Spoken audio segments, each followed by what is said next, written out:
I would love to see Starlink as part of Tesla. I know this sounds crazy, but imagine every Tesla had a Starlink built into the hood or built into the roof, the trunk, whatever. Then they all propagated Wi-Fi networks everywhere. So you would be driving or whatever, you'd have 2 million cars every year go on the road with a Wi-Fi network. You would have high-speed internet everywhere a Tesla was. No matter where you are in the world, if you owned a Tesla or you had a Starlink account, you could then piggyback onto other people's. It would be extraordinary. This Week in Startups is brought to you by Squarespace. Turn your idea into a beautiful website. Go to squarespace.com/twist for a free trial. When you're ready to launch, use offer code TWIST to save 10% off your first purchase of a website or domain. HubSpot Inbound. Connect with visionary leaders like Dario Amade and Amy Poehler at Inbound 2025 this September 3rd to the 5th in San Francisco, the epicenter of tech innovation, and transform your business strategy for the AI era. Use code TWIST10 for 10% off your general admission ticket at inbound.com/register. Valid through July 31st. And Bolt. Don't be left behind. Build apps quickly without knowing how to code with Bolt. Try it free at bolt.new/twist. All right, everybody, welcome back to This Week in Startups. I'm your host, Jason Calacanis. With me again, Alex Wilhelm. It is July 9th, 2025. If you're watching this, I don't know, and I'm gone and it's 2050 and it's like, this is an AI version of me. This is a historical document right before the singularity and the end of the world. Anything's possible, but we got a full docket today. How are you doing, Alex? I'm doing good, Jason, but you just scared the heck out of me with that intro. It's singularity, end of the world, future hologram. Who have you been talking to, and what did they tell you? It feels like there's a group of people who are thinking this is the end of days and we're just wrapping things up. I don't believe that. Had a great meeting this morning. I've been getting back to in person. So we had 7 of us had breakfast this morning on the investment team here in Austin. My Lord, I feel so bad for you that you're not in office with us. You would love it to go have breakfast with people and talk. It's fantastic. So back to the office has been great for our organization. And there's just something about chewing the fat and the high fidelity, high bandwidth discussions. I'm really addicted to it right now. And I'm in the studio here in Austin. I got a nice studio behind me, and we're off to the races. The industry is moving at a very fast pace. There's a lot going on, and let's try to make sense of it today. I want to talk about Perplexity's Comet browser today and show you, because I was using it before the show. And I think we're getting close to agentic technology actually working, but I did see a lot of chatter before I got on the show about Linda Yaccarino. I think I'm pronouncing it correctly, Yaccarino, from Twitter, or X, I should say, moving on. So maybe we'll pull that up and start there. Yeah, so in a surprise post on X today, Linda Yaccarino, who's been CEO now for a couple of years, Jason, said that she's decided to step down as the CEO of the company. And everyone immediately began to try to sort out what the context is here. Okay. And some people were trying to tie this to Grok's, I think we'd call it a technical misfire earlier this week, which yielded some funny jokes.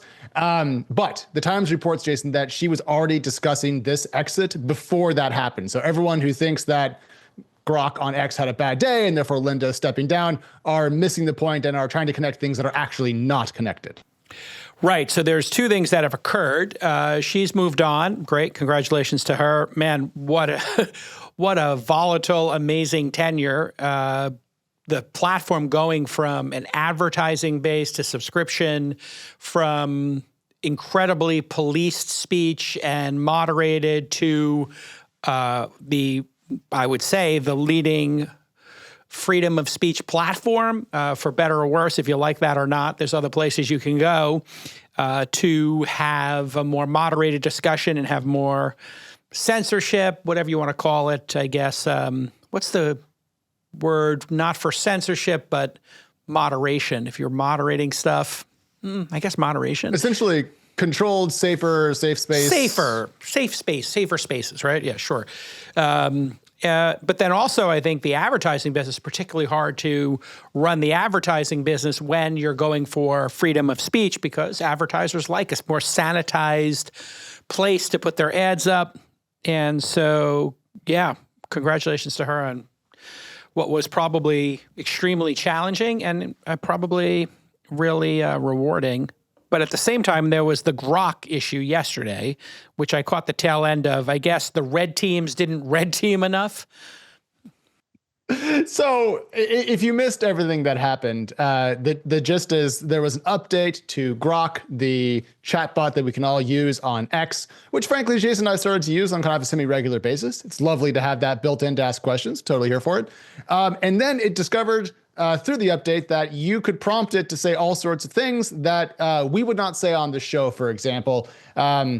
This is not the first time this has happened. If you go back in time to 2016, Microsoft released a chatbot called Tay, and then it quickly went off the rails as well and was taken down. So there is some historical precedent for this sort of experiment having some issues. Now, today, the latest is that Elon did tweet about what happened, and he said, quote, Grok was too compliant to user prompts, too eager to please and be manipulated. Essentially, this is being addressed. So after Grok went off the rails, they took it down. For a short period of time, Jason, it would still generate images, which was a lot of fun.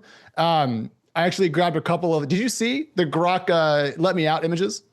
I didn't see those. What I did see was people asking it to make violent threats or say disturbing things, and it complied and said disturbing things.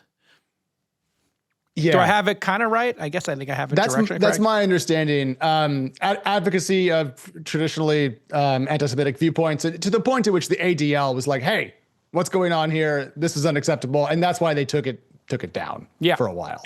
Yeah. This has happened over and over again. I think you can still do it on most large language models. You can convince it to say things it shouldn't. You can trick it. And it's up to something called red teams to throw a battery of queries and prompts at these language models and try to trick them. Obviously, something didn't get done probably in that regard. And as Elon's saying, it was trying to please people too much. And if you do that, well, you could do something that you're not supposed to do, which is obviously what happened here. The jokes were so good. We have to show these because I think people deserve a chuckle. So so Grok was banned from making text replies, but they didn't turn off its ability to create images. And so Grok started to make protest images about how it's not allowed to reply. So here's one saying no text replies allowed.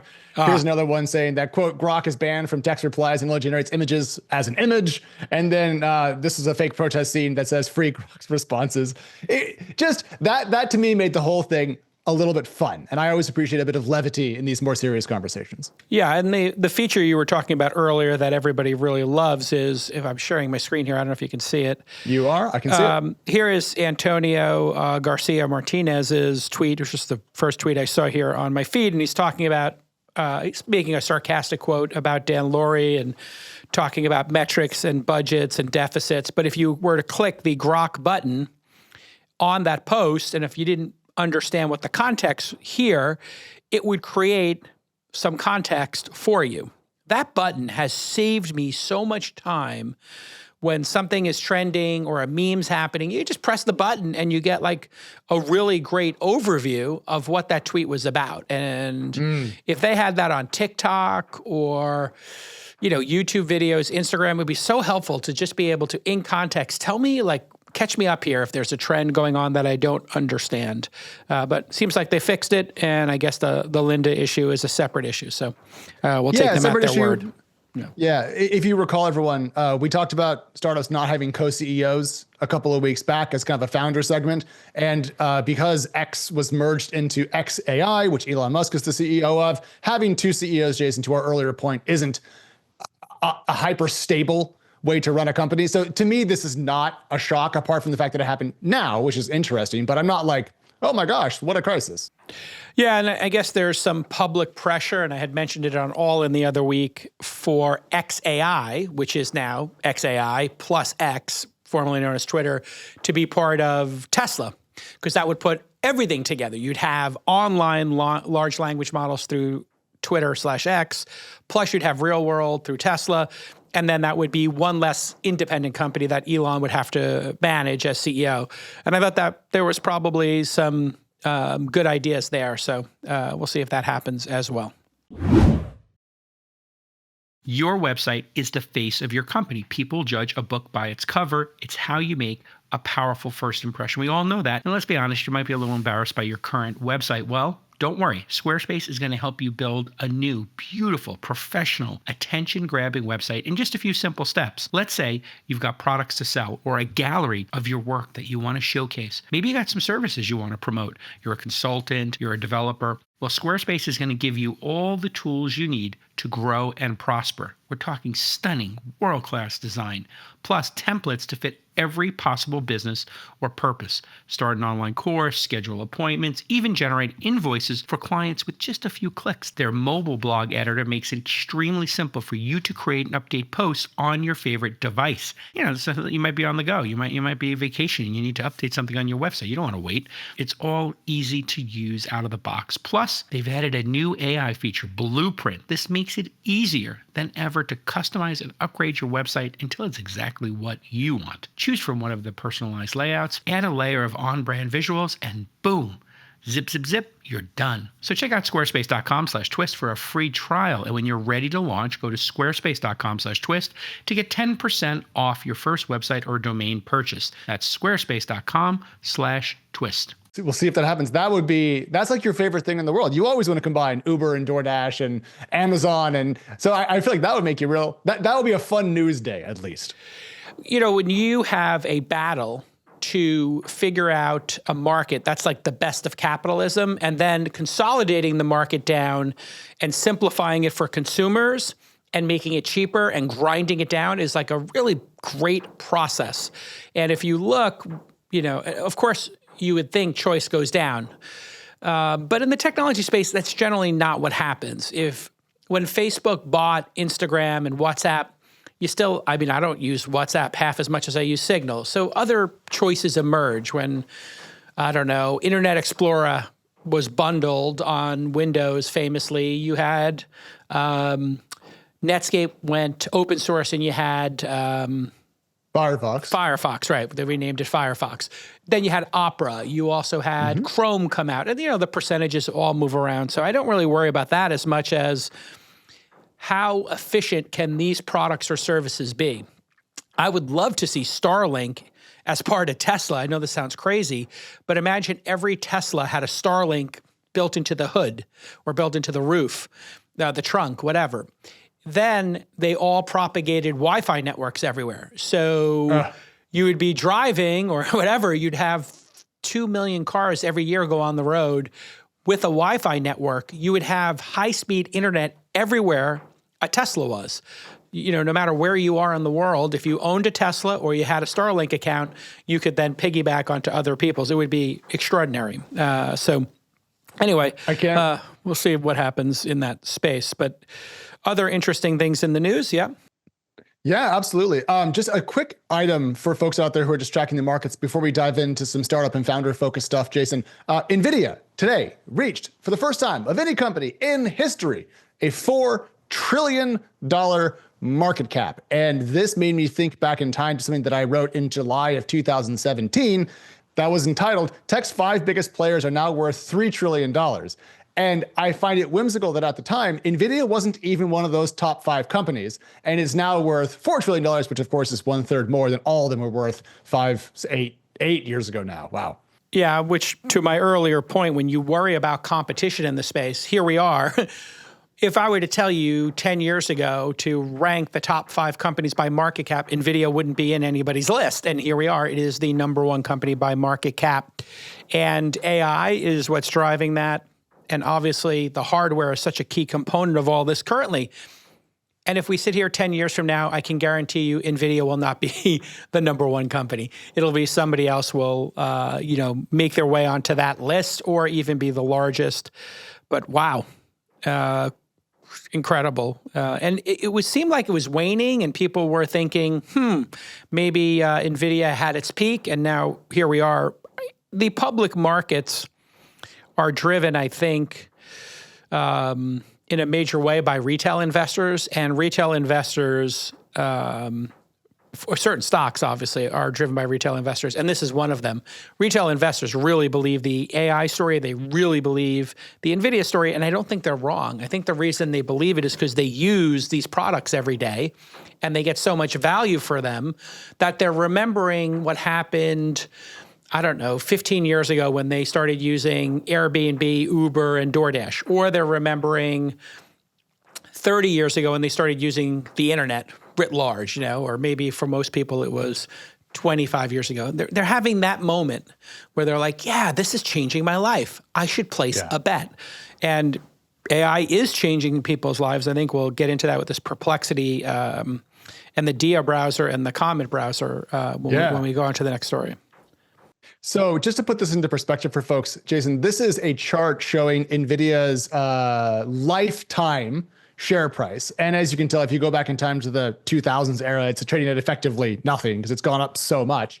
And there you can see it reaching the $4 trillion number. What I wanted to point out, though, is that this is not a stock that's getting increasingly expensive in terms of its price to sales ratio, or as we say in the startup game, its revenue multiple. So Jason, here's a chart showing NVIDIA's price sales over time. This is a shorter time frame. This is just kind of like the midpoint of 22 through today.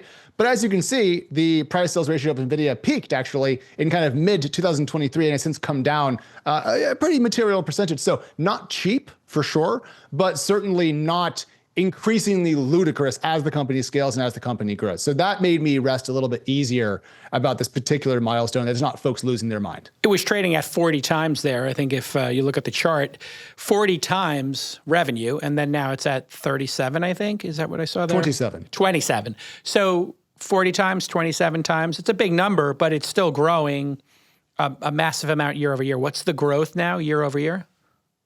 So in the current quarter, analysts expect NVIDIA to turn in about $45.5 billion in revenue.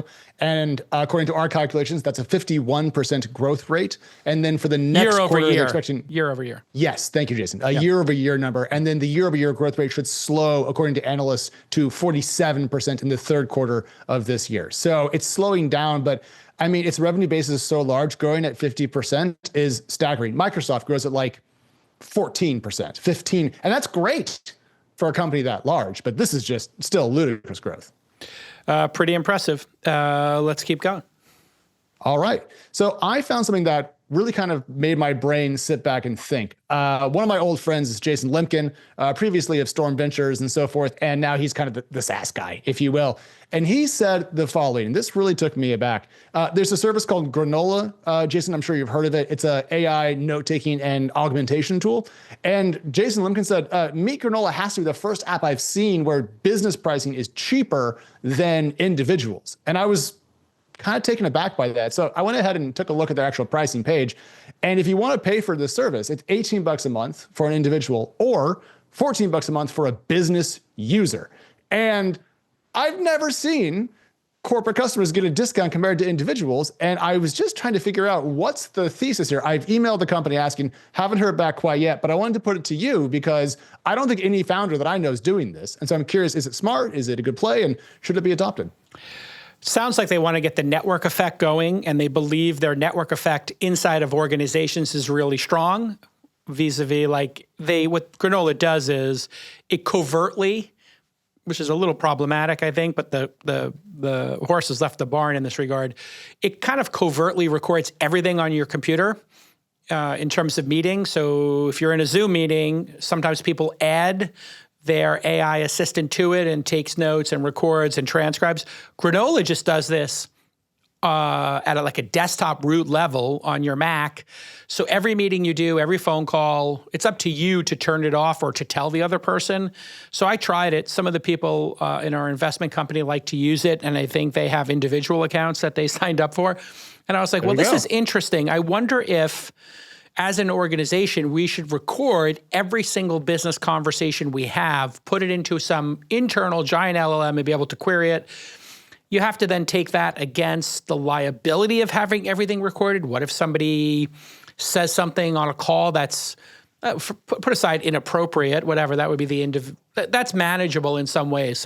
People do stupid things or misspeak sometimes. But let's say somebody advises somebody on a legal issue, you're in a law firm and you're using this, and they give bad legal advice or outdated legal advice, and every call is recorded, now somebody goes back and uses a transcript. So I got to think law firms are banning or setting on their Zooms, don't record, don't summarize. But they're the people who would get the most value from it. So this is going to become very interesting on a litigious basis. All of this stuff getting recorded everywhere, and then people doing it covertly. Back to your original question, they probably get 3 or 4 business users every time somebody signs up for a business account. So what they're doing here is they're pushing you towards the business account, seemingly losing $48 a year, 4 times $12 less, but probably picking up 2 or 3 more users every time somebody signs up for a business account on average. So there's purposely telling people don't sign up for the individual, sign up for the business. Inbound 2025 is almost upon us, featuring a lineup of visionary leaders and personalities who are going to transform your entire approach to doing business. There are lots of big names in this lineup, including Dario Amodei of the breakout AI company and Twist 500 member Anthropic. And we use Claude every day. This company is making amazing strides. And you just know Dario's got some great insights to share at the event, so that's going to be an awesome keynote. And this is how you level up as a founder, by learning from the people who came before you and soaking up all that experience and just downloading all that wisdom. We talk about this all the time. There's no substitute for being in person. The era of work from home and from remote, hiding in your bedroom, that's over. It's time to get back out there. So if you want to connect with visionary leaders and personalities like Dario, Victor Riparbelli, Dharmesh Shah, my friend, and more, you have a chance at Inbound 2025. That's right. The epicenter of tech innovation is happening this year from September 3rd to 5th in San Francisco, California. Use the code TWIST10 at checkout to get 10% off general admission tickets at inbound.com/register. That's inbound.com/register. And they also have an enterprise plan for folks who are curious that does cost more than either. But Jason, a replicable idea, if you have a service that can be purchased by individuals but might have application at the company customer level? Yeah, I mean, or they could just have an account and it's, I wonder if that's an interesting, you just sign up for an account with your email, and if you use your business email, it automatically does the thing where it connects you to other people at, companyname.com. Sure, why not? If you think you have a way to get the viral loop going, give people a deal to get them into the business thing. I think what they're doing here too is they've created business and then they still have enterprise, which costs $35. So maybe this is, they know business gets that viral loop going, but that eventually 2 out of 3 people wind up going to enterprise, which is $35 per user per month. Mm-hmm. And that lets you opt out of model training for everyone in your team, and admin controls for meeting, link sharing. And so that's probably what people have to do. So remember, we were just talking about the liability associated with this. What if you start having meetings about legal issues and you're training their data, and then somebody else has the legal advice in their meeting comes up or something? I mean, this could get really gnarly. The core of business is conversations that occur, and the value of recording them is obvious. You don't forget stuff. You have notes. We're going to see in a year from now, we can set a timer. In a year from now, we're going to start seeing the lawsuits, and we're going to start seeing Zoom, Granola getting subpoenas for meetings that occurred. And soon your desktop is obviously going to be recorded, and your browser is going to be recorded, which links into this next story. I saw Perplexity launched Comet, their browser. I know there's another browser called Dia. These are all with the idea that you can do 2 main functions. One is agentic behaviors, like go do some task for me. The second is being able to run a large language model against your previous browser windows or the ones you have open. So imagine you open 10 blog posts and then start asking questions against them. But I thought we would do a little demo here on these, and maybe you could just fill in any blanks I left out here. No, I think it's a great summary. So Perplexity, of course, is the well-known AI search engine. It's gotten up to 780 million queries per month as of May, Jason. And they've been teasing this Comet browser for some time. Now, it is gated. So if you don't have a Perplexity Max subscription, which runs you about $200 a month, you're probably going to be on the wait list like myself. So didn't get a chance to play with it, but Jason, I did go through and pull up Dia for us and have a little demo of what it can do. But I think we'll start with Comet because that's the fresh news today, and then we'll do a little side by side. Yeah, so I actually just went and paid for the $200 thing just for the go. audience here to see it at work. And so let me share my screen here. That's a business model for you. Launch a higher price tier, then drop your coolest thing and put it right behind that gate. And you know what? 10 points. It worked. Well, I mean, if you think about it, like if this doesn't provide enough value, which I don't think it does, after an hour of using it, I don't think it provides enough value for $2,000 or $2,400 a year.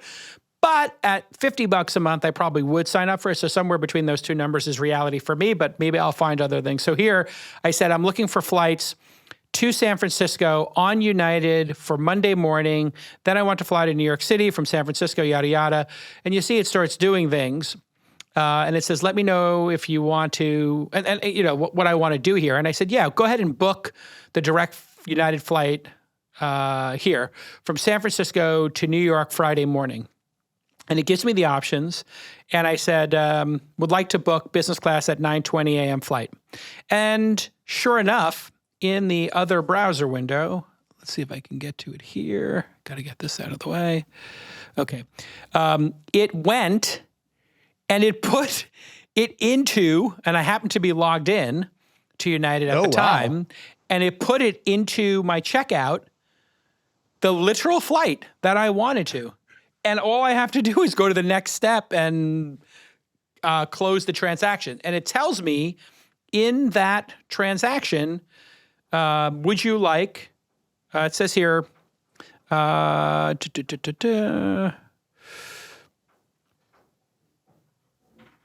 on. Okay, the reservation process is complete up to the payment step, and you can finalize by entering your payment details on United's website. It gives me a 1 and a 2. And I could just click that and boom, it opens up the browser window. And it was doing that in the background. That's awesome. Which is pretty crazy. I guess it has related here. I could add lounge access for the business class flight. And what it does is, you'll see here when it does this, it goes to United and it says find and add United Club access. See that little window there? That's the page. And you can see it's steps, and you see it moving around on the page doing stuff. So that's almost like a browser container, if you will, Jason, that's doing things, and you have like a keyhole vision into it. Yeah, it's like I'm watching it do the work. So here you can see it's revision panel is open. Let me click change flight selection. I see we're now on the flight search page. Perfect. I can now see the flight search results. I can see flight UA 435 departing at 9:20 a.m. and the price, and it's just reasoning and it's doing it. Now, this is what I've always wanted. This is what I want ChatGPT, Grok, and everybody to do. And so I think that this concept is going to be the winning concept. You were playing with Dia and doing some, and Dia is by the browser company? Dia is by the browser company. And what struck me looking at Comet and looking at Dia this morning, Jason, is that they share in some ways a bit of UI. So what I have coming up here on screen is a screenshot we put together. This on the right is Dia, and then on the left, this is a screen capture from the Perplexity Comet video. But what you'll notice on both of these, and we'll tidy it up and post so it's a little bit clearer, is that they had these right rails, these assistants. And so what they've done is introduce a brand new UI element into the browsing experience that takes up a good chunk of your screen. But it can do quite a lot, as you just showed, but you don't always have to be exactly on the Perplexity website to do stuff. You can actually interact with your browser inside of Comet just from the right rail. And I thought I'd show you an example of how this works in Dia's case. So what I have here, and I'll just pull this up, is the Dia browser. And what I have over here, Jason, is my right rail. And you can ask it questions. Now, the difference between Comet and Dia is that Dia is not agentic. So it can't go into this CNBC website, for example, and click around for me. But what it can do is see it and reason. So I can ask it like, what's the most important headline on this page? And it's going to think for a little bit using its own LLM and then say, okay, the most important thing is it thinks Linda Yaccarino stepping down, which is interesting because earlier it said that the most important story was actually Nvidia's $4 trillion market cap moment. But this is what it looks like. It's slick, it's quick, it's pretty good. But I do feel like what Comet has put together goes a little bit further, frankly. The vibe coding revolution is here. The days of needing a giant team of developers to build your mobile app, those are over. With Bolt.new, anyone can build web applications quickly and without knowing how to code. You just need to speak English. And I think, hey, if you're hearing my voice right now, you just might be able to speak English. Getting started is as easy as visiting Bolt.new and just telling their AI-powered system what you want to start building in plain, simple language. You can use Bolt.new to design a stunning new landing page for your company.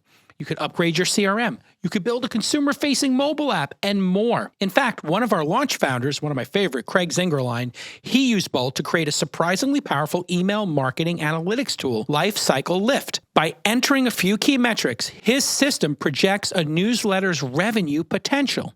Your competitors are already using cutting-edge tools to ship their products faster than ever, so don't be left behind.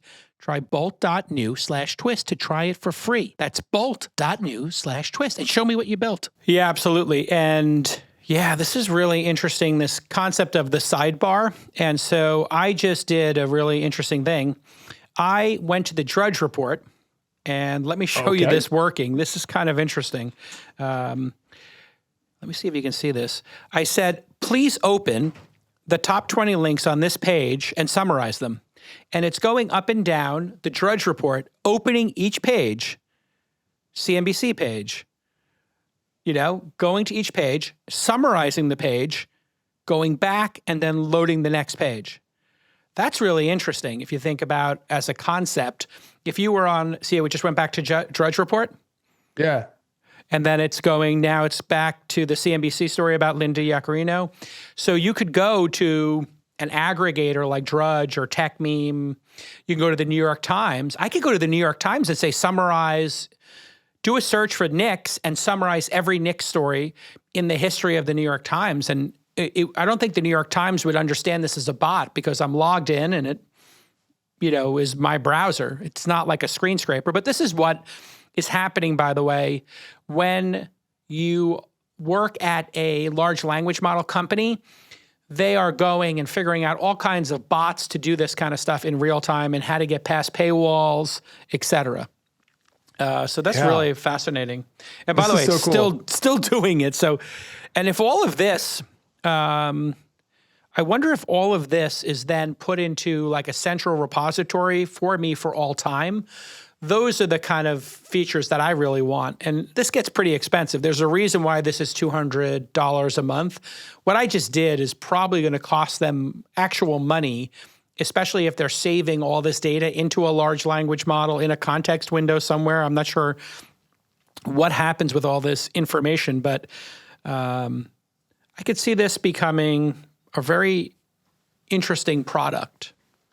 Oh, yeah, for sure. By the way, just because I was curious how Dia would handle a similar task, Jason, I pulled up the New York Times and I just summarized the top 5 stories for me and instantly just took care of it. So I really do think we're bringing AI more and more into our actual workspaces, which is great because no one wants it to be just in Slack, following you around, telling you to do your to-dos. That's just having another parent, which I don't think anyone really wants. Last company in this list, though, Island. We've talked to them on the show. Island's building a enterprise secure browser, a pretty different approach to this, but just goes to show that there's a lot of companies right now experimenting in the browser space, and we're all waiting to see if the rumors and reports about OpenAI doing their own browser are true, probably in some capacity, but it may end up like the Apple car, just stuck on someone's computer somewhere and never making it out to the world. Yeah, let's keep going.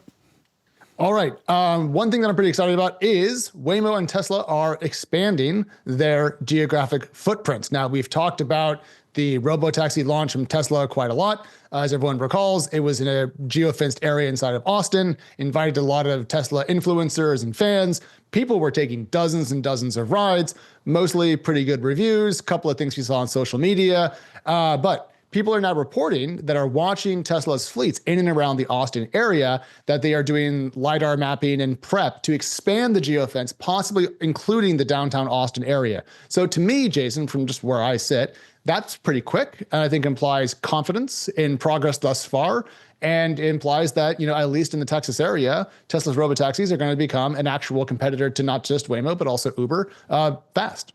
Ways to go is what I would say. I have the... and slow and steady wins the race would be the other thing I would say. I have hardware 4, which I believe is what's on the robotaxis. That's what Elon said. It's the same software stack. It's the same hardware. I would think the software is a little bit tweaked, but let's just assume it is as he's explained it. I think there's enough interventions that they need that safety driver. I think putting the safety driver in the passenger seat versus the driver's seat is performative. It doesn't really matter. I get why they're doing it. I think they should just put the safety driver in for 1 year in every city. That should become the new standard. And then after 10,000 rides, 1 million miles with safety drivers without an instance or without a major instance, whatever we want to benchmark it, then anybody, whether it's Volkswagen, Zoox, Waymo, everybody should just have the same standard. X number of rides, X number of miles per city, because I can tell you, I've been using hardware 4 for a while now. I'll have a perfect trip, and then there'll be construction. There'll be some weird unknown. And so when I ride on the 290 as an example, or on 290, we don't put the in Austin. So like in Los Angeles, you say the 405, the 10 freeway. Here, you just say, I took 1 to 290. And you have to stop. You don't say the 1 to the 290. You have to just say 291, or else they know you're from out of town. Anyway, nobody's really on the high-speed roads yet, I think for a reason. Mistakes at low speed are manageable. So when we saw, there were maybe a dozen instances where people thought the Teslas could have done better. 1 or 2 of them were a little bit severe, like there was a little touchy of down an alleyway, but it was at low speed where like the Tesla bumped in its tire, touched another car. Okay, that's car-on-car contact, but it was at like 0 miles per hour, like 1 mile per hour. So while people will be like, oh, that's not good, it's not like, oh, somebody got hurt or there was property damage. Yes. And then just today, when we were having breakfast over here on South Congress, there was the Volkswagen cars running everywhere, the ID Buzz. So that's going to have a safety driver in it. I do think these are going to expand slowly, and they are going to greatly expand the number of ride-sharing rides. I've said this over and over again. Yep. This really isn't like humans versus automated cars. I think this is car ownership versus going full Uber, full rideshare. And all of these are going to really help. Some people don't want to be in a Waymo. Some people only want to be in a Waymo. Tipping is really nice to not have to tip. Not having to talk to somebody is really nice for some people. Other people really want to have somebody there they can talk to or who can help them with their bags. So it's going to be a slow, steady rollout. Be careful out there, folks. No shame in the safety driver game. No, not at all. And on the people really want to take a robotaxi or not point, Jason, we're seeing, I think, pretty good cultural shift towards taking them. Waymo just announced it's going to roll out teen accounts in the Phoenix metro area. So if you have a child between 14 and 17, underneath the 18 kind of theoretical threshold for ridership, now parents can have teen accounts and send their kids out and about, which is incredible. Because wait, teen accounts for which one? For which service? Waymo. Waymo's going to have teen accounts. Okay. Yeah, because I was about to say Uber has teen accounts already. So. Oh, did I say Uber?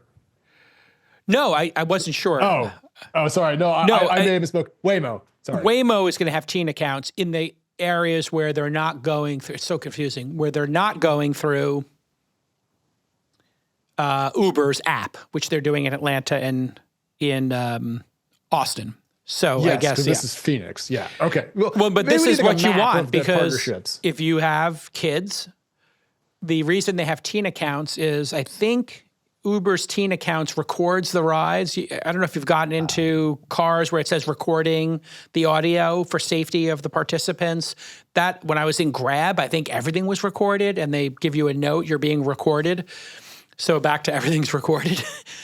Be careful out there. Do not assume that I would assume if you're in a Waymo or any robo-taxi, you're being recorded. And if you're being recorded, that means it could be transcribed. If it's transcribed, that means it could be abused. As we saw with God mode and Uber in the early days, people were like, oh, this could be abused. And you could actually watch people in the San Francisco launch. There was like, oh, can I see this journalist and where they're going? And are they going on a booty call at 2 a.m. or did they stay out in the club till 4 a.m.? In God mode, you would see the passengers, and they had to abstract and take away the names of people and put hashes in. All that stuff can get abused. It's easy enough to fix, but in any system, I can tell you there will be bad actors who will abuse the system. All right, anything else major in the news, or maybe we'll talk to our guest? Well, let's do something briefly before we talk to our guest. Okay. I just want to point out that we have discussed private stock trades quite a lot on the show in the last couple of months. There was a service called Linqto, Linqto. It just filed for bankruptcy protection, and it's under SEC investigation. And there's quite a lot of controversy about, did the people who tried to use it to purchase shares actually get them? Maybe not. There's a lot of stuff going through this. There's court filings. It's a lot of details, but essentially 13,000 people use the platform. They bought about $500 million worth of stock at fair market value. And now they're trying to sort out who owns what the actual assets are. And so caveat emptor, I think, is the gist here. We've talked a lot about secondaries. They're important. Just, if you're going to take part in this, understand what you're buying, go into the details. For example, the tokenized offerings from Robinhood are super cool and a really interesting innovation, but they are not a traditional equity purchase. Just keep that in mind, folks. Just be safe out there while we talk about this. So, when you have the SPV space specifically, and people selling shares in private companies through special purpose vehicles, thank you, special purpose vehicles and these kind of things, you might be with a fly-by-night person who says they have access to SpaceX shares or to OpenAI shares, and they don't. And they don't actually own them. And you bought into it. How do you know? You would have to then have the company tell you, well, these companies have, hundreds of millions of shares, billions of shares. They may not be tracking all this SPV activity. And so this is why the public markets are so regulated, because you don't want people to be swindled out of their money. If you do partake in the secondary markets and these things, you have to do it with a reputable person who has something to lose. I have no idea who Linqto is.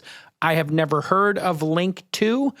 And I don't know what happened here, but if you haven't heard of the site, now if you talk about Robinhood as a a $50 billion, $100 billion company with, I don't know how many tens of billions of dollars under management, whatever it is, you can be sure that they went through the highest legal review and have a lot of insurance and executives and a board that will all be liable. Now, does that mean an Enron can't happen? That's another company that was public. And I'm not saying Robinhood's Enron, but we have seen companies like Enron, people could be doing totally shady stuff inside of a publicly traded company. It can happen.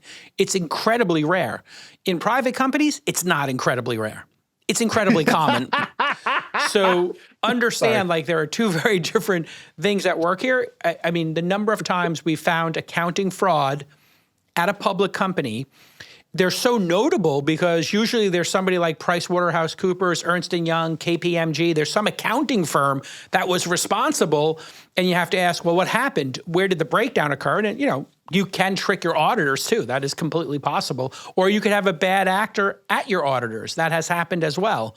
WorldCom, or people can just make really weird marginal decisions about recognizing revenue. Private companies is the Wild West. You have to be extremely careful. Only investment you can afford to lose. And yeah, be careful. Now, explain to me what's happening with these tokens you're buying on Robinhood, because I am not up on it. So how does it work? So Robinhood made a big announcement that they are going to tokenize US equities and US ETFs, essentially put them on the blockchain, tokenization, and offer them to European investors. So if you're in Europe and you didn't have access to the US stock market and wanted to have exposure, you can purchase these tokens. Now, according to Robinhood, these stock tokens are, quote, financial derivative contracts between you and Robinhood referencing certain stocks. Now, that is the language from the OpenAI stock that they were using as a promotional material, but the mechanism is the same. You are essentially buying exposure to an asset with Robinhood as the intermediary. Some people call it, Jason, are kind of likening these to equity swaps, if you will. That's a lot of back-end abstraction, but you're not always buying the core asset. Yeah. So if you're buying OpenAI tokens, those tokens are backed by some OpenAI equity somewhere, or they're just a way to play the valuation of OpenAI, I guess. And if you sell them, you sell your shares in OpenAI. Who's on the other side of that trade? I mean, that's what I'm trying to figure out. Yeah, so here's how Vlad explained it after OpenAI was like, hey, you can't give away equity in us. You don't have equity in us. What are you talking about? So Vlad said, at our recent crypto event, we announced a limited stock token giveaway. While it is true that these are not technically, quote, equity, what they do is give retail investors exposure to these private assets. And so I think the way this works is Vlad, Robinhood, got some allocation of equity in these two companies, probably via an SPV. But you can't probably take an individual share from that and give it to somebody, especially these small increments. So I think they're holding the equity. They're offering essentially people a $5 to $10 token coupon for those two firms. And then if the underlying assets appreciate, that'll be reflected in the token price. It's complicated because they're not public, and we're trying so hard to make private companies public companies. So I was going to drag people through a lot of stuff about secondary interest and why this is happening now. But Jason, do we need a third category? Because I feel like startups and public companies are now not enough. There's not enough nuance to those two categories to have people happy. Yeah. I mean, consumers want to trade in private companies because they're smart. And these companies stay private a long time, and they're well aware of them. They don't have access to them. A way to do it that would be interesting, perhaps, is to have these SPVs be sanctioned, and in some cases they are, and regulated a little bit. And maybe they have to prove they have the equities behind them. So, it does seem like education, making sure the consumers understand what they're buying, and then having the companies be able to approve secondary sales for certain groups of people and say, hey, these 20 different platforms have access to these shares and they sell them quarterly. And so some way of buying into them. But when people own these shares and then they go public, like there's that public company, Destiny 100 or something, that has some SpaceX shares in it. People are so desperate to have exposure to SpaceX that they'll buy that Destiny 100, which has, I don't know what small percentage, 10 or 20% of the fund itself is SpaceX, but they're willing to pay. 52%. Oh, is it 52%? Well, maybe that's 52%. Yeah. It's probably because the value of SpaceX keeps going up. So it might have been like when it was a $100 billion company as opposed to a $400 billion company that would only have been 12.5% of its total equity or something, or 15%. So anyway, it's challenging. But what it does show is I think consumers know a winner earlier than the companies go public. And so they want to get in on winners earlier, and they don't have access to it. So what is it? Nature finds a way. Nature is finding a way. Life finds a way. Life finds a way to make this investment. People want to make this investment. They're going to figure out a way to get their hands on those shares. Yeah. Nvidia went public, by the way. I just pulled it up at a valuation back in 1999 of about $1.5 billion. Yeah. So there's a data point about how it used to be. Now, I think this is a great time to talk to our guest, Jason. Financial literacy is super duper important, especially if you're getting into the exotics. But for folks out there who are just students, well, they should probably know how to work their finances in the day-to-day basis, checking accounts, savings accounts, how to invest, how to handle credit. And that's where Tim, Ranzetta, and the other folks at Next Gen Personal Finance are hard at work, beavering away to bring comprehensive financial education to all students, hopefully by 2030 in the United States at the high school level. Tim, hey, how you doing? Hey, it's great to be here. Fascinating conversation you all were having earlier. Well, this is, I guess, not unrelated, but maybe you could tell people what NGPF is. If you want to go see the website, it's ngpf.org, correct? Correct. And so what did you create? Why did you create it? How's it going?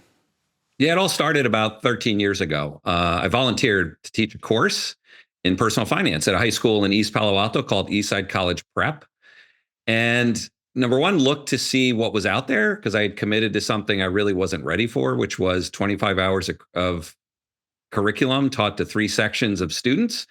And so number one, I saw a gap just in terms of a course that I wanted to teach that I thought would engage young people. So clearly there was a need out there.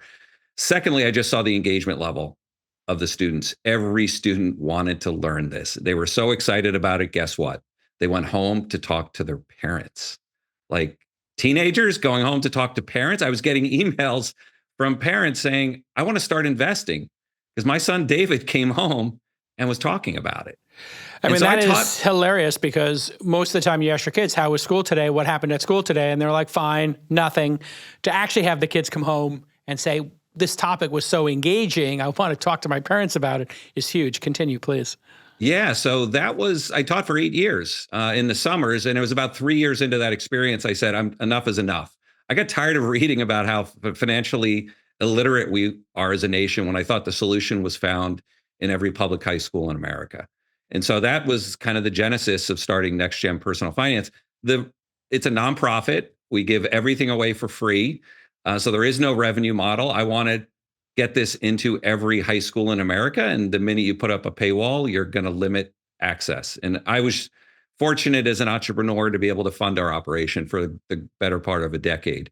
But we started with lessons. We started with curriculum. We built out games. And then we quickly realized the reason this isn't being taught is nobody feels confident teaching the subject. We have to train teachers. And so 11 years later, we've trained almost 20,000 teachers who've spent over 500,000 hours learning about investing, learning about credit. And so what you discover is this course doesn't only impact the students, it doesn't only impact the parents, it impacts the teachers. I think that's some of the most gratifying feedback we get from teachers. I now understand my 403B plans. I understand how to invest. I understand how to manage my credit better. Okay, so we have the curriculum, we have the professional development. What we don't have is we don't have requirements. We don't have a guaranteed course in high school curriculum. And so at that point, we had to set up a new organization because nonprofits can't lobby. So we went out and created this organization, NGPF Mission 2030 Fund. And I'm happy to say in the last 4 years, we've had 20 states pass laws that guarantee a high school student will take a course in personal finance. And you'll be happy to hear this. Texas was one of the latest earlier this year.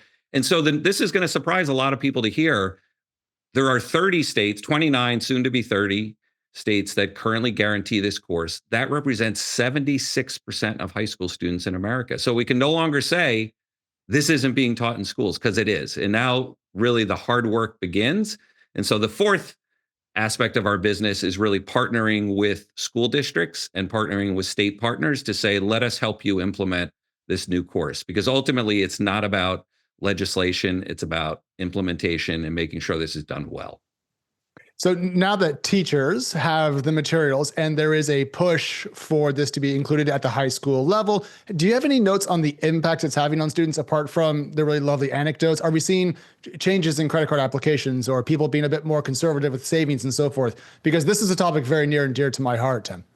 Yeah, I think it's early days in terms of, well, let me talk about the research that has been done to date. And it basically shows higher credit scores. And so we had a consulting firm model it out, and they estimated the lifetime value of this course is $100,000. And a lot of that comes from higher credit scores, because you don't come out of the womb understanding how credit works. And so that's one of those things where if you make early mistakes, it's really hard to dig out of that hole. We also see better decisions about borrowing. So no more payday lending. They're finding lower cost ways to borrow if they need to borrow. We're seeing better decisions when it comes to financing college education, because that's, coming out of high school, that's probably the biggest decision facing them, is whether they're going to go to a 4-year college, a 2-year college, or go to trade schools, or what their path looks like. So there's research out there already that shows that it works. I think it's only going to get better. And the cool thing is we'll start to see it in national statistics, because when 3/4 of kids are getting this, now granted, it's 30% today, it's going to 76% as these states implement over time. And so like you see stats already, right, that young people are starting to invest at younger ages. And now part of that is commission-free trading. Part of that is the platforms which make it really simple, and the cost of entry of investing has really gone down to $1 in many instances. And so you're seeing more, but I feel a lot more confident they're going to be making better decisions about investing.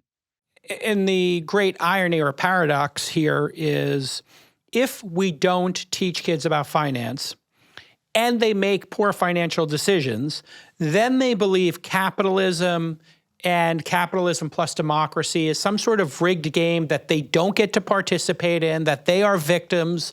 And what happens? Mondami, or whatever his name is in New York, and socialism sounds like a really good idea. Maybe the state, I should be a ward of the state, and they'll take care of me, and they'll do a better job, because I was told I should spend $250K on my degree, and then I'll get a $50K job. But mathematically, that makes no sense. And your course literally has in it paying for college, how to afford college and career, and how to earn money. There seems like there were 2 or 3 generations that were sold a false bill of goods. Is there any way to save that generation in your mind, to re-educate them? So you're talking about millennials. I think it's millennials, and maybe right after them, who literally went $100K, $200K into debt. Alex might be one of them. And oh, no, nothing like that. Nothing like that. But people went into serious debt. The price of a college education ballooned, and salary stayed the same or went up modestly and just didn't keep up. So what do you think happens to that lost generation there? Yeah, I think the hope is they transmit those lessons to the next generation. Okay. I think because when you've gone through that. So we did, one of the states, California, the legislature passed a law last year, and the only way that happened was we were moving forward with a ballot initiative. And so we collected 890,000 signatures. And so at that point, it became obvious to the legislators that this was going to pass one way or the other. But we, as part of that process for the initiative, we did focus groups. And, where you sit behind the panel and you have this trained facilitator asking people, adults, kind of about this issue. And basically the facilitator said, we'd never seen this before. 24 out of 24 people thought this was a good idea. And yet I will tell you, the emotion that I felt, and this is to your point, Jason, was regret. That you hadn't got there sooner? Yeah. It was regret and hope, because several of them said, we didn't get it, but certainly the next generation should. And so that was... Tim, do you need to have a second program that is education for people 28 to 40, to grab Jason's timeline there, just to offer them the same? Is there a way to reach out to people that are not just high school students? Because I think what you're doing is super critical and amazing, but also I don't want to let those other people just suffer and die with 30% APRs. I think what we're seeing is a couple different things. Well, number one, I'm all about focus. We got to keep our eye on the ball. Yes. The good news is our curriculum is used for adults too. And so we see a lot of nonprofit organizations working with exactly that cohort of people you're talking about. I think the other interesting phenomenon is you're starting to see companies offer this as a service, because they look at the statistics and say, my young employees are worried about money. all of the time, which means they're not thinking as much about the work that they're doing. So you're starting to see more companies kind of bring this in-house as a service to young people to say, hey, this is available to you. You didn't get this. We know you didn't get this in schools. Now let's give this to you now. Now, the key to the whole thing is I think people often think, oh, just send them to an online course, right? And I think the magic, having taught the class and having worked with, there's 120,000 teachers who use our curriculum. The magic is what happens in the classroom. The magic is the conversation. The magic is the group projects that really stick with you when you're trying to figure out how to budget with roommates. Like, that's a fun exercise, one you won't forget, and one that's going to be handy at a young age. So I think that's the one cautionary tale here is oftentimes people think, oh, I can just create a course. If I build it, they will come. I think it's a lot more effective when it's done with a teacher. The only thing I wonder about is gambling and wagering and poker and stuff like that. We got poly market. You got people who are doing prediction markets. It's a little polarizing, teaching your kids to gamble at a young age. I like the idea of doing that because life's full of gambles. You might as well learn early on that this exists in the world so you don't get like suckered into it later, the casino, whatever. Where does like poker and poly market and other things, intelligent wagering or and game theory, because it's all kind of related, yeah? Yeah. So actually, we hear from a lot of teachers about what kids are talking about in the classroom, and then we try and create curriculum around it. Gambling was something we heard. 38 states now allow online sports gambling on the phone, and unfortunately, many times they don't know the age of the person on the other side. And so teachers were telling us, hey, this is a problem. We're hearing about kids running into issues. And so while I agree with you, we ought to teach responsible gambling. It's unfortunate, particularly for young minds, typically males. High percentage of them run into problems. And so let's not pretend it's not there. Let's have a conversation about it. And so absolutely, that was one of our most popular product launches. It's a mini unit. So if you go up to the curriculum, under curriculum, and go to the very bottom, mini units, you'll see gambling. Yeah. I was just trying to point out that you had stuff about cognitive biases and so forth already in there, but this is even better. Love it, Tim. Yeah, psychology is really important. That's our first unit. I saw that. We have to talk about our own relationship to money, because we all know the household we grew up in and the attitudes and mindsets that we're hearing about from our community, from our neighborhood, from our friends, like that impacts the way we think about money. Let's make sure we kind of start the course using that as a way for teachers also to create the trust in the classroom that students feel comfortable talking about what they know and what they don't know. Yeah. And what's interesting is gambling has gotten so popular that many, I think I saw a survey somewhere, this was kind of 18 to 24-year-olds, a quarter of them think of gambling as an investment. So they don't think of investing as a gamble. They think of gambling as an investment. Which I get it. They think they have an edge or something. Here's what I would tell a young person. If you really love doing sports betting, it's your passion, whatever, for every dollar you put into that, put $1 into QQQ and just guarantee me you won't touch it for 20 years. That's it. Guarantee me you won't touch it for 20 years. Oh my Lord, you will be delighted 20 years from now when you, oh, by the way, I just wanted to tell you about this, Tim. There's a thing called FIRE on Reddit. Alex will pull it up here. There's a subreddit. Financial independence, retire early. You know it. Perfect. Okay. Oh, it's a huge movement. Yeah. Huge movement. And I just want to let all the folks who work for me, all the young folks who listen to the show, there is a group of people. It might only be 0.1% of young people right now, but they're kind of the opposite of the socialist movement. And listen, I'm going to keep bringing up Mom Donnie because he's popular right now with a lot of young people for I think the wrong reasons, but I understand why. But just go look at the people in FIRE. Financial independence, retire early. They have agency over their lives, and they've defined what they want their life to look like 10, 20, 30 years from now. And they are in control of it. Coast Fire too. What is Coast Fire? They get to explain. When you want to basically okay. you want to retire at 60, but then you want to have enough money in your pool of money that you at 60 can guarantee a 4% return. Perfect. Okay, yeah. So Coast Fire, thank you, producer Sergio. I guess are you doing this, producer Sergio? Perfect. You're trying to. Okay, great. You work for me, so it's going to work out for you, I think. Coast Fire, like you get to a certain amount and then you can take 4% out. Is that the number, Tim? 4%?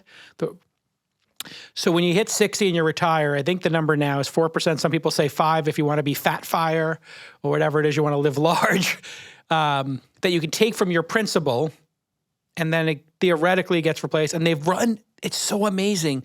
They run simulations to look at the stock market. And in the worst possible year, when the stock market crashed, like if you happen to retire in the crash, what would happen? And it always works out. It seems to always work out for the retiree. So just have agency, folks. You're not victims. You just haven't been enlightened yet to exactly how in control you are. Go to ngpf.org, Next Gen Personal Finance, and support this. Do you guys take donations? Do you do stuff like that? Yeah, okay, great. So yeah, we somewhere do. on the website is. Yeah, we're fortunate. We've had some great supporters, including the Michael Jordan Foundation, Bill Gurley, actually, as well as some others in the venture community who, believe in our mission and kind of see the results that we've been able to achieve. Incredible, incredible. So everybody go there. If you got a little bit extra chatter, go ahead and donate. I'm going to go donate after I get off of here. And we'll talk to you soon, Tim. Thanks so much for coming on the show. Awesome. Cheers, Thanks for brother. having me. Awesome. Good times. Appreciate it. All right. I think that's enough show for today. Alex, we did our job. We spread a little bit of, we got the news out there. We got some good products for people and some inspiration there at the end. Go ahead and support what he's doing over there. It's really great work. Yeah. Yeah, absolutely. My first actual job, Jason, was as an intern at a consumer finance magazine aimed at youths. That was my first job. I was a video podcast intern. So I have a deep and abiding love for personal finance and helping people not have no money, because that drives me nuts when they're broke. So big fan. Okay. And we will see you all next time on This Week in Startups. Bye-bye.